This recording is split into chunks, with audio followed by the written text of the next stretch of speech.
नमस्कार, हिमाचल बुलेटिन में आपका स्वागत है। पेश है आज के समाचार। प्रधानमंत्री श्री नरेंद्र मोदी ने आज आत्मनिर्भर अर्थव्यवस्था विषय पर देश भर में भारतीय जनता पार्टी के कार्यकर्ताओं को वर्चुअल माध्यम से संबोधित किया।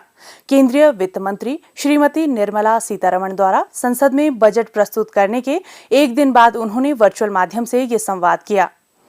मुख्यमंत्री श्री जयराम ठाकुर ने परिधि गृह हमीरपुर में पार्टी कार्यकर्ताओं के साथ प्रधानमंत्री का संबोधन सुना। इस अवसर पर संबोधित करते हुए प्रधानमंत्री श्री नरेंद्र मोदी ने कहा, साथियों, जब हम आज के बजट की चर्चा करेंगे तो सापेक्ष भी होती है, कुछ तो पुरानी बातों की तुलना करेंगे तब पता चलता है। बीते 7 वर्षों में जो निर्णय लिए गए, जो नीतियां बनी, पहले की जिन नीतियों में गलतियों को सुधारा गया, उस वजह से आज भारत की अर्थव्यवस्था का निरंतर विस्तार हो रहा है।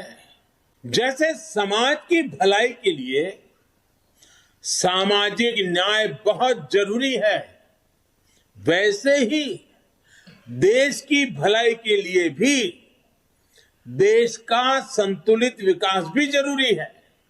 हमने आकांक्षी जिला एस्पिरेशनल डिस्ट्रिक्ट अभियान शुरू किया था। इन जिलों में गरीब की शिक्षा के लिए, गरीब के स्वास्थ्य के लिए, गांव की सड़कों के लिए, बिजली पानी के लिए जो काम हुए, उसकी प्रशंसा संयुक्त राष्ट्र ने भी की है। अब इस बजट में घोषणा की गई है कि आकांक्षी जिलों में राज्यों के साथ मिलकर आकांक्षी ब्लॉक प्रोग्राम चलाया जाएगा, यानी उसे और नीचे ले जाया जाएगा। यानी विकास का लाभ आखिरी छोर तक पहुंचाने का एक वैज्ञानिक तरीका है और धन का सदुपयोग करने का, संसाधनों का ऑप्टिमम यूटिलाइजेशन करने का और फोकस एक्टिविटी करने का एक रास्ता है। ग्रामीण क्षेत्रों में ब्लॉक स्तर पर जरूरी सुविधाएं पहुंचे, इस पर सरकार का जोर है। इसके उपरांत पत्रकारों से अनौपचारिक बातचीत करते हुए मुख्यमंत्री श्री जयराम ठाकुर ने कहा, केंद्रीय बजट बहुत बेहतरीन अब की बात जो प्रस्तुत हुआ है, उस पर प्रधानमंत्री जी ने और चीज़ों को लेकर के डिटेल में उसको एक्सप्लेन किया है। और मुझे इस बात की प्रसन्नता है कि इस बजट में इंफ्रास्ट्रक्चर पर बहुत ज़्यादा फोकस किया है। प्रधानमंत्री गति शक्ति के माध्यम से, चाहे वो नेशनल हाईवेज हैं, 4 लेन्स हैं, चाहे वो एयर कनेक्टिविटी की बात करें, रेलवे की अगर हम बात करें, और उसके साथ जो हमारे दूसरे जल मार्ग के माध्यम से जो है वो कनेक्टिविटी की बात करें, ट्रांसपोर्टेशन की बात करें, तो उस पर बहुत ज़्यादा फोकस अब किया है।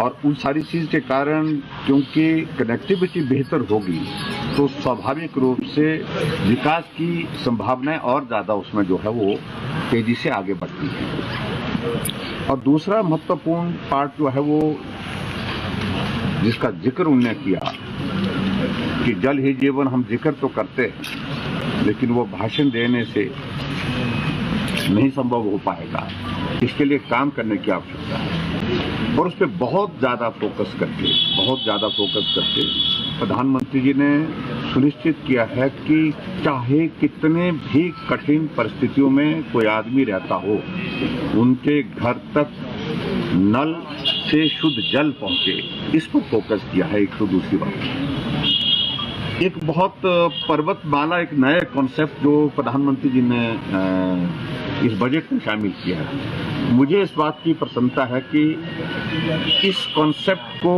प्रधानमंत्री जी के समक्ष और वित्त मंत्री जी के समक्ष जो है सबसे पहले हिमाचल प्रदेश ने रखा, और आज हिमाचल प्रदेश का उन्हें जिक्र भी किया। क्योंकि एक दिन हम जब रिव्यू में बैठ करके हम बातचीत कर रहे थे, उसमें हमने देखा कि हमारी पंचायतें जो कनेक्टिविटी के बिना है वो कितनी है। हालांकि 100 के कम है, 80 के करीब हमारी पंचायतें हैं जहां पर कनेक्टिविटी की अभी थोड़ी कठिनाई है। पंचायत हेडक्वार्टर नहीं कनेक्ट हो पाए 3615 पंचायतों में। तो जब हमने उसका रीजन पूछा तो मालूम पड़ा कि एक तो फॉरेस्ट की क्लियरेंस का इशू है, दूसरा जो है वो टेरेन इतना टफ है, मुश्किल है, तो वहां अभी बहुत सारा पैसा लगेगा, बहुत सारा समय लगेगा सड़क को पहुंचाने के लिए। तो फिर उसके बाद चर्चा के माध्यम से एक विषय निकला कि क्या ये संभव है कि हम रोपवे के माध्यम से कनेक्टिविटी को जो है वहां पर करने की स्थिति में हो सकते हैं, क्योंकि प्रदेश सरकार के पास तो संसाधन नहीं है। तो हमने तुरंत उस बैठक के बाद प्रधानमंत्री जी को भी लिखा और निर्मला सीतारमण जी को भी लिखा, और दोनों से प्रधानमंत्री जी से मिलने का भी हुआ और फाइनेंस मिनिस्टर से भी हमारा मिलना हुआ। मिल करके हमने आग्रह किया कि इसको बजट प्रोविजन के अंतर्गत केंद्र से डाला जाए। जहां सड़कें नहीं पहुंच रही हैं वहां सड़कें पहुंचाने में सुविधा होगी। सड़कें बढ़ने से पेड़ कटेंगे, फॉरेस्ट प्रॉपर्टी को उसमें डैमेज होगा, पर्यावरण खराब होगा। तो ये बहुत सरलता से किया जा सकता है, सहजता से किया जा सकता है। और मुझे इस बात की प्रसन्नता है कि वित्त मंत्रालय ने उस प्रस्ताव को हमारे स्वीकार किया और आज पूरे देश भर के लिए उसको एक कॉन्सेप्ट के रूप में आगे बढ़ाने के लिए प्रधानमंत्री जी ने आज इसका जिक्र किया। दूसरा एक नया विषय जो है, जो प्राकृतिक खेती का एग्रीकल्चर सेक्टर, क्योंकि हमारे देश की आबादी का लगभग 90% जो है वो 80% के लगभग जो है ग्रामीण क्षेत्रों में रहता है, वो कृषक है, किसान है, और हिमाचल प्रदेश का तो 90% है। तो ऐसे में किसानों की आय दुगनी करना एक विषय, और दूसरा किसान जो है वो जो रसायन मुक्त जो है भोजन हासिल कर सके, तो इस दिशा में आगे बढ़े। उसमें एक बड़ा कॉन्सेप्ट जो हमने शुरू किया वो शुरू किया उनने, एक कॉरिडोर जो है वो गंगा के साथ लगते हुए जितने भी प्रदेश हैं उसको बनाने के लिए उनने आज उसमें घोषणा की है। इस बजट में उसका प्रावधान किया है 25,000 किलोमीटर लंबा और 10 किलोमीटर चौड़ा कॉरिडोर। ये एक बहुत बड़ा एक कॉन्सेप्ट है। और प्राकृतिक खेती में सबसे पहले अगर किसी प्रदेश ने इसको अपनाया और शुरुआत की, बजट में प्रोविजन किया, तो उसमें हिमाचल का पूरे देश भर में। और मुझे इस बात की खुशी है कि इसको आगे बढ़ा करके उन्होंने एक प्रयत्न किया। और उसमें सब दूसरा बात है जो प्रधानमंत्री ग्राम सड़क योजना जब से आई है, अटल जी ने इस कॉन्सेप्ट को शुरू किया और 60,000 करोड़ के बजट के साथ उन्होंने शुरू किया था इस कॉन्सेप्ट को। आज मुझे इस बात की प्रसन्नता है, अटल जी हमारे बीच में नहीं है, उनको ये श्रेय जाता है। आज हिमाचल प्रदेश में अस्तित्व में आने के पश्चात टोटल रोड नेटवर्क जो है 38,000 किलोमीटर का है। 38,000 किलोमीटर में से उसमें 50% से 51% से ज्यादा जो है वो सिर्फ पीएमजीएसवाई का कंट्रीब्यूशन है। 51% से ज्यादा कंट्रीब्यूशन सिर्फ प्रधानमंत्री ग्राम सड़क योजना का है। अगर पीएमजीएसवाई नहीं होती तो आज भी मैं इस बात को दावे के साथ कह सकता हूं, लगभग 50% पंचायतें हमारी सड़क की कनेक्टिविटी के बिना हुई। तो प्रधानमंत्री उस वक्त के अटल जी को ये श्रेय जाता है और आदरणीय प्रधानमंत्री नरेंद्र मोदी जी ने इसको आगे बढ़ाया। और इसमें अब की बार तो सबसे बड़ी प्रसन्नता की बात है, उसमें जो इंक्रीज की है बजट में 36% इंक्रीज की है। ये एक बहुत बड़ी हमारे लिए खुशी की बात। और हिमाचल जैसे स्टेट के लिए तो पीएमजीएसवाई के माध्यम से जो है वो सड़कों को ऐसे भी गति मिली और उसमें और भी चीजों को लेकर के मिलेगी। मैं यही कहना चाहूंगा कि हिमाचल प्रदेश के लिए ये बजट हमारे लिए बहुत महत्वपूर्ण है जो केंद्र ने प्रस्तुत किया है। और उसमें सबसे बड़ी बात ये है कि जो एक स्पेशल ग्रांट का जो प्रोविजन रहता था वो 10,000 का रहता था, 10,000 करोड़ का रहता था पहले।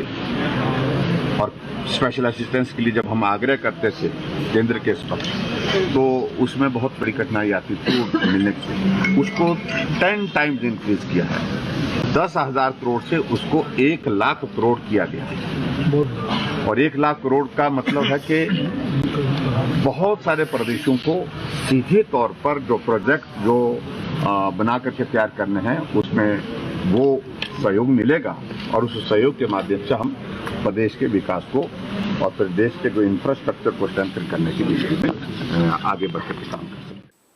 मुख्यमंत्री श्री जयराम ठाकुर ने आज डॉक्टर राधाकृष्णन राजकीय चिकित्सा महाविद्यालय हमीरपुर के पैथोलॉजी विभाग में 84,20,000 रुपए की लागत से स्थापित हिस्टोपैथोलॉजी प्रयोगशाला का लोकार्पण किया।